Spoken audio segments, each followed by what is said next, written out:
देख रहे हैं इन डार्क राजकुमार के साथ। तो चलिए बढ़ते हैं आज की कहानी की ओर। दोस्तों, मेरा नाम रवि है और आज मैं आपको एक ऐसी घटना के बारे में बताऊंगा जो खुद मेरे साथ हुई थी। दोस्तों, आज भी इस घटना को याद करके मेरे रोंगटे खड़े हो जाते हैं और ये ज़्यादा पुरानी बात नहीं है, करीबन 1-1.5 साल पहले की बात है। तो हुआ कुछ ऐसा था कि उन दोनों मैंने एक नई बाइक खरीदी थी और उस बाइक को लेकर मैं कभी भी किधर भी घूमने को निकल जाता था। एक दिन हमारे पड़ोसी गांव में रहने वाले मनीष जी, जो कि एक खाती परिवार से बिलोंग करते थे, उन्होंने मेरे सामने हर्ट करना शुरू कर दिया कि हम दोनों हमारे शहर के सबसे बड़े पहाड़ हर्ष के ऊपर चलने वाले हैं। मैंने उनको मना भी किया था, लेकिन उन्होंने मेरी बात एक बार भी नहीं मानी और उनके हट के कारण मुझे भी उनके साथ चलना पड़ा। तो आइए जानते हैं उस सफ़र से जुड़ा हुआ एक ऐसा रोचक और डरावना किस्सा जिसे सुनकर शायद आपके भी रोंगटे खड़े हो जाएं। बारिश का वो दिन आज भी मेरे जहन में अच्छी तरीके से बैठा हुआ है। हुआ कुछ ऐसा था कि उस दिन हम दोनों निकलने वाले थे तो अचानक ही हल्की हल्की बूंदाबांदी भी शुरू हो गई थी। ऊपर से इन दिनों अप्रैल का महीना चल रहा था, तो गर्मियों में बारिश के अंदर भीगने का एक अलग ही स्वाद होता था। मैंने अपने दोस्त मनीष को रोकने की काफ़ी ज़्यादा कोशिश की, लेकिन उसने मेरी बात नहीं मानी। तो वो बस अपनी जिद पर अड़ा हुआ था कि हमें किसी भी तरह से आज हर्ष पर पहुंचना है। वो क्या था कि हर्ष के ऊपर से बारिश के अंदर ऊपर के नज़ारे को देखने का एक अलग ही स्वाद था। तो हम दोनों किसी तरह हर्ष की तरफ बढ़ने लगे। हमारे गांव से हर्ष पहाड़ की दूरी कुछ ज़्यादा नहीं थी, लेकिन इसके बावजूद भी हमें आने में काफ़ी ज़्यादा टाइम लग गया था। उसका एक कारण ये भी था कि उस दिन जब हम निकले थे तो हमें पता चला था कि सामने वाली रोड तो फूटी हुई है और उस रोड के ऊपर से बाइक को ड्राइव कर पाना इतना आसान नहीं होगा, इसलिए हमें काफ़ी ज़्यादा संभल कर आगे जाना था। हमने ज़्यादा अफरा तफरी मचानी सही नहीं समझी और उसके बाद किसी तरह आराम से चलते हुए सड़क को क्रॉस करने लगे थे। थोड़ी देर के बाद जब हम दोनों उस हर्ष वाले पहाड़ के ऊपर पहुंचे तो हमने देखा कि हमें तो वहां पर काफ़ी ज़्यादा पानी दिखाई दे रहा था। ऊपर इतना ज़्यादा अंधेरा हो चुका था कि कुछ भी दिखाई नहीं दे रहा था और इस वक्त शाम के 6 बजने को आए थे। और इसी बीच मैंने अपने घर वालों को फ़ोन करके बता दिया था कि आज मुझे घर आने में काफ़ी ज़्यादा लेट हो जाएगा। वैसे भी घर वाले मुझे काफ़ी छूट देकर रखते थे, क्योंकि यही तो एंजॉय के दिन थे। अगर बच्चे लोग इन दिनों को एंजॉय नहीं करते तो क्या कर सकते थे। फिर उसके बाद मैं ज़्यादा ध्यान न देते हुए वहाँ पर एंजॉय करने लगा। हमारे पास फ़ोन भी था जिससे मैं और मनीष अच्छी खासी फ़ोटो क्लिक कर रहे थे। समय बीतता गया और हम दोनों समय को इसी तरह से व्यर्थ करते रहे। उसके बाद जब पूरी तरह से अंधेरा छा गया था तो बाद में पता चला कि अब हर्ष की जगह कभी भी बंद हो सकती है और हम दोनों कहीं इस पहाड़ के ऊपर ही ना रुक जाएं, या फिर यूँ कहें कि अगर रास्ता बंद हो गया तो फिर हम दोनों को मजबूरन इस पहाड़ के ऊपर रुकना ही पड़ेगा और इसके ऊपर खाने पीने की भी कोई चीज़ नहीं मिलती, यानी कि हम दोनों पूरे तरीके से फंस जाएंगे। इसी बीच हमारी नज़र एक पवन चक्की पर पड़ी। उस पवन चक्की का पंखा इतना बड़ा था जिसे देखकर हमारी आंखें फटी की फटी रह गई।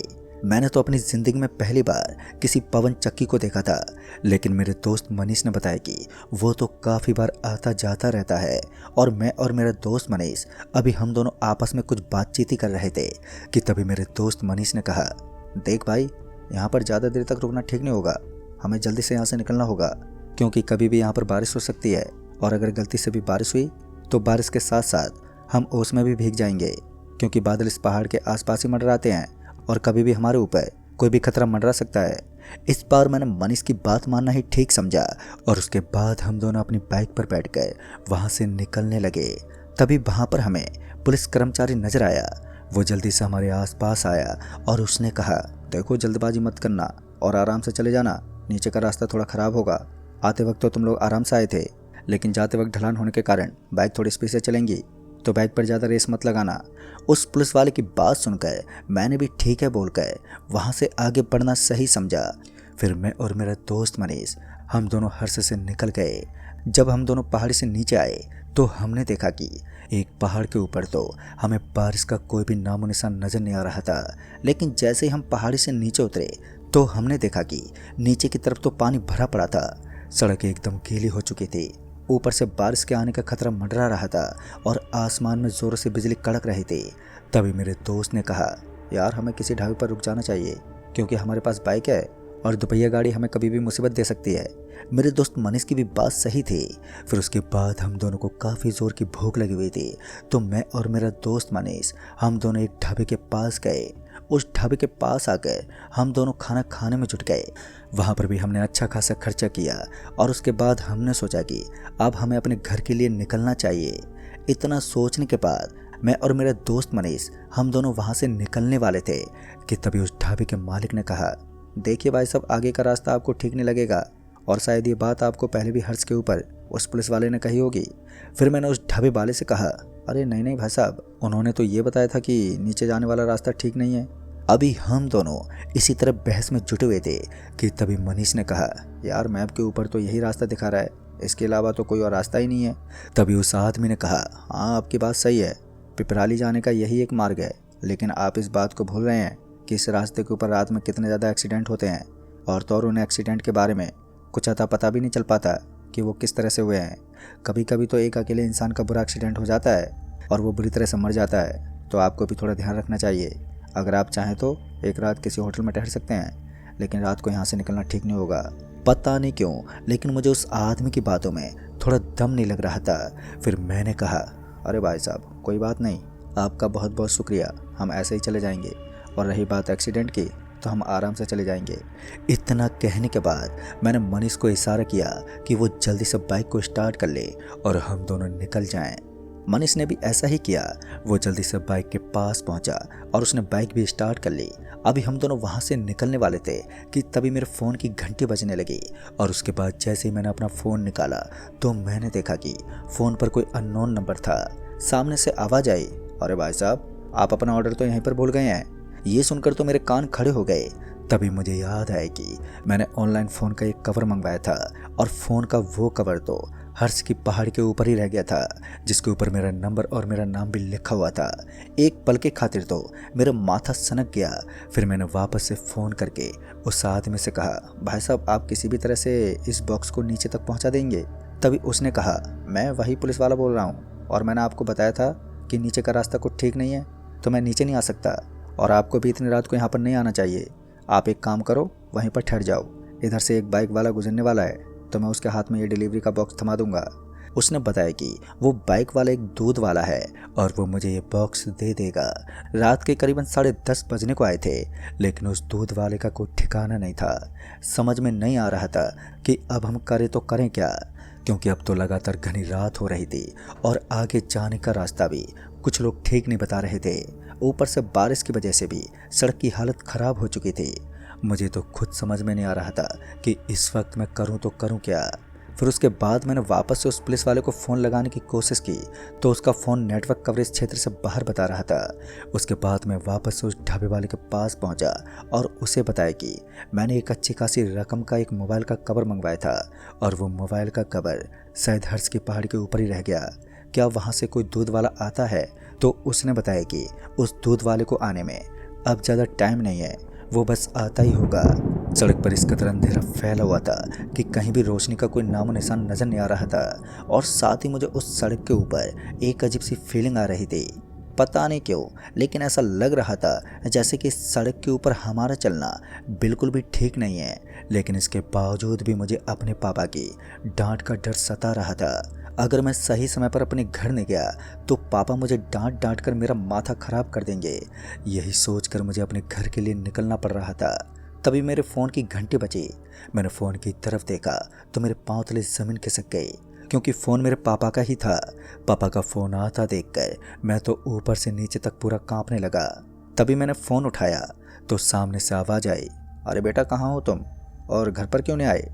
तो मैंने अपने पापा को सारी बात बताई। मेरी बात सुनकर मेरे पापा ने कहा, जल्दी घर आ जाओ, तुमसे एक ज़रूरी काम है। कहीं ना कहीं पापा की इस बात ने मुझे डरा दिया था कि आखिर उन्हें मुझसे क्या काम होगा। फिर उसके बाद मैंने अपने दोस्त मनीष को बताया कि पापा मुझे अर्जेंट घर बुला रहे हैं। तो मनीष ने कहा, अरे यार मुझे लगता है आज तेरी धुलाई होने वाली है। मेरे अंदर पहले से ही डर बैठा हुआ था, अब उसने मुझे और भी ज़्यादा डरा दिया था।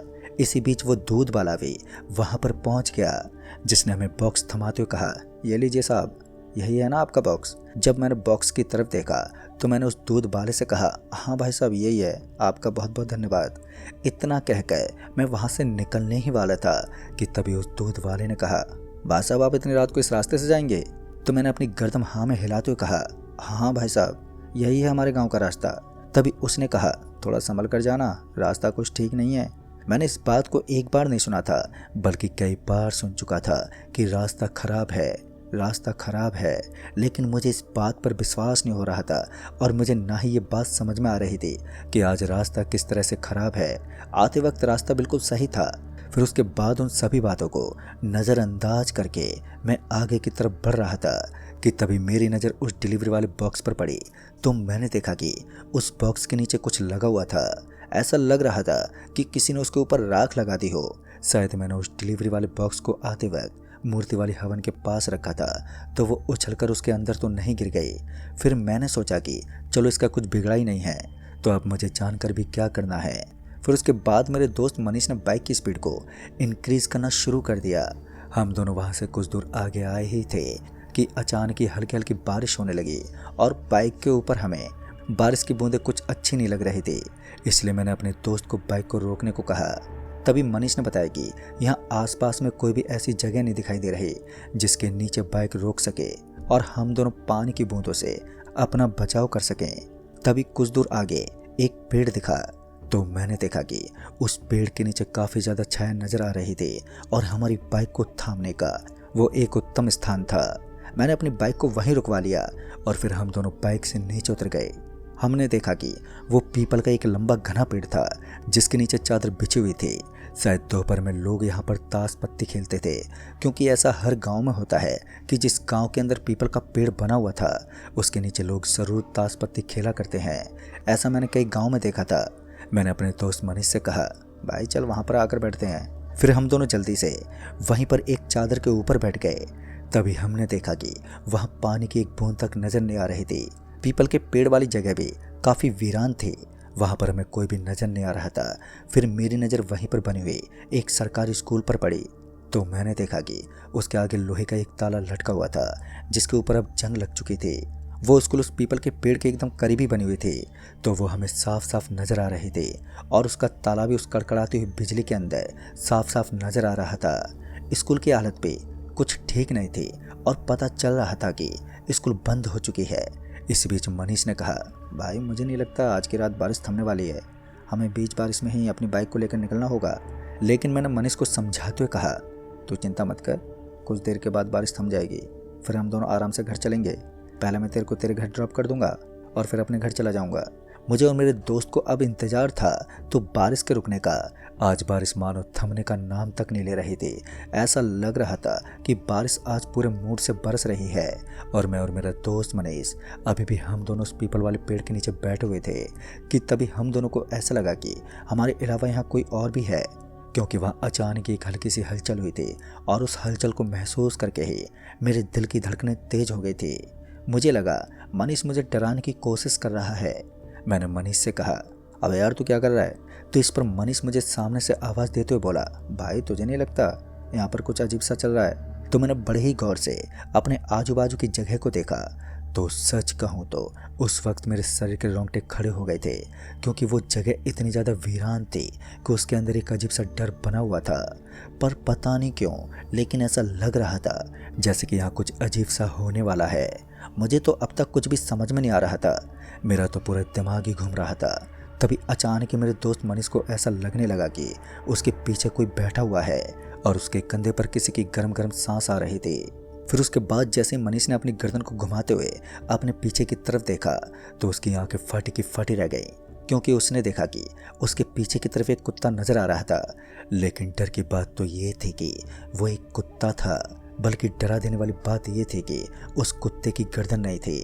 और इतना देखते ही मनीष डर के मारे जोर जोर से चीखने और चिल्लाने लगा। उसके बाद जैसे मैंने मनीष की तरफ पलट कर देखा तो मैंने पाया कि मनीष के पैर से खून निकल रहा था और वो बहुत जोर से चिल्ला रहा था। मैंने मनीष के कंधे पर अपना हाथ लगाया और कहा, अरे भाई क्या हुआ, तू इस तरह तड़प क्यों रहा है? जैसे ही मैंने उसे इतना कहा तो उसने अपने हाथ से इशारा करते हुए उस कुत्ते की तरफ देखने को कहा। जैसे ही मैंने उसकी तरफ देखा तो मेरे भी दिल की धड़कन एकदम से तेज हो गई। मेरा दिल कँपकँपाने लगा। मुझे खुद समझ में नहीं आ रहा था कि मैं करूं तो करूं क्या। पता नहीं क्यों, लेकिन अब वो कुत्ता हमारी तरफ नहीं बढ़ रहा था। वो एक ही जगह पर खड़ा हुआ था। मुझे तो ऐसा लग रहा था कि आज ये कुत्ता हम दोनों की जान ले लेगा। जिस तरह से इसकी गर्दन कटी हुई थी, उसे देखकर तो ऐसा ही लग रहा था जैसे कि ये कोई भूतिया कुत्ता है। तभी उसका शरीर एकदम से बड़ा होने लगा और उसकी हालत को इस तरह बदलते देखकर डर से मेरी हालत खराब होने लगी थी। दोस्तों, अब धीरे धीरे उस कुत्ते की आकृति लगातार बढ़ती जा रही थी और अब उसका हुलिया भी पूरी तरह से बदल चुका था। इस वक्त मैं इतना ज़्यादा डर गया था कि मैं शब्दों में बयान नहीं कर सकता। मेरा दोस्त मनीष 2 कदम पीछे सरक गया था। हम दोनों उस पीपल के नीचे एकदम से उठ गए और उसके बाद तुरंत ही वहाँ से भागने लगे। हम दोनों को थोड़ी ही दूरी पर अपनी बाइक नज़र आ रही थी। जैसे तैसे हम अपनी बाइक पर बैठ गए और अपनी बाइक के ऊपर बैठते ही भागने का सुझाव आया। इसके अलावा अब हमारे पास कोई दूसरा चारा नहीं था।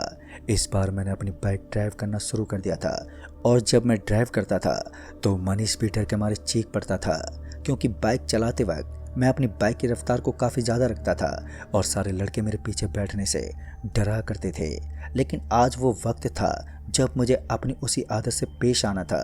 इस बार मैंने अपनी बाइक को इतनी तेज़ गति से भगाना शुरू कर दिया था कि मुझे ठीक से कुछ भी नज़र नहीं आ रहा था।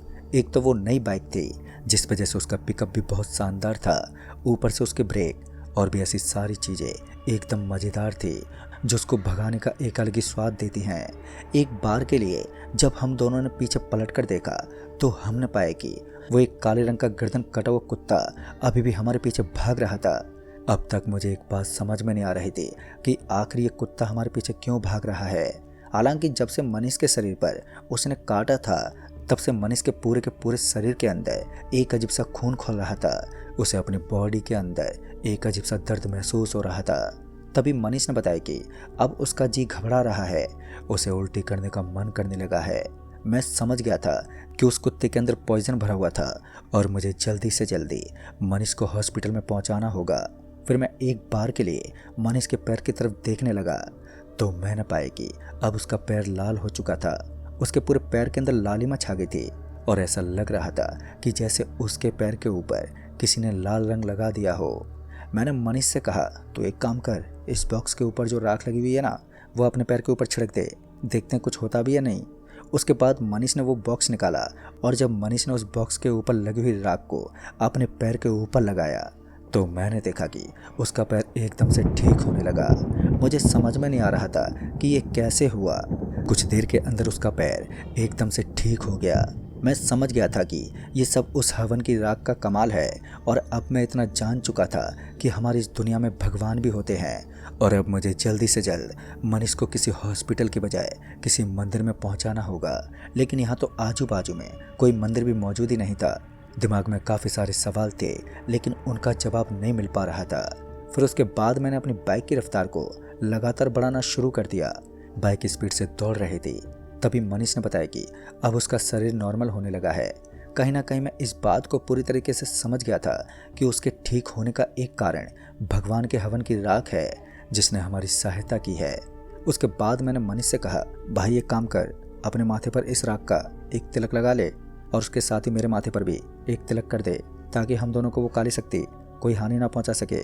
उस वक्त मेरे दोस्त मनीष ने अपने माथे के ऊपर एक तिलक लगा लिया और उसके बाद उसने मेरे शरीर के ऊपर उस शुद्ध मिट्टी को छिड़क दिया। जैसे उसने मेरे माथे पर तिलक लगाया तो मुझे एक अलग से सुकून का एहसास हुआ और उसके बाद हमें ऐसा लगा कि अब हम एकदम नॉर्मल हो चुके हैं। जब मैंने बाइक की साइड मिरर में देखा तो मुझे अब वहाँ पर कोई भी नज़र नहीं आ रहा था और अब जाकर मुझे विश्वास हो गया था कि भगवान के मंदिर में जाना हमारे लिए कहीं ना कहीं बेहतर रहता है। हालांकि आज इस तरीके से मुझे भगवान की दिव्य शक्तियों का एहसास हुआ था। ऐसा मैंने आज तक पहले कभी ना तो सुना था और ना ही कहीं देखा था। सच में ये दिन मेरी ज़िंदगी का सबसे यादगार और सबसे डरावना दिन बन गया था। दोस्तों, उसके बाद हम अपने घर लौट आए। हालांकि वो पूरी रात दहशत में भी थी, लेकिन जब सुबह हुई तो सब कुछ नॉर्मल था। हमने इस घटना के बारे में किसी को कुछ भी नहीं बताया, वरना घर वालों से हमें डांट सुनने को मिलती। तो दोस्तों, इस कहानी में बस इतना ही। तब तक के लिए बाय एंड टेक केयर।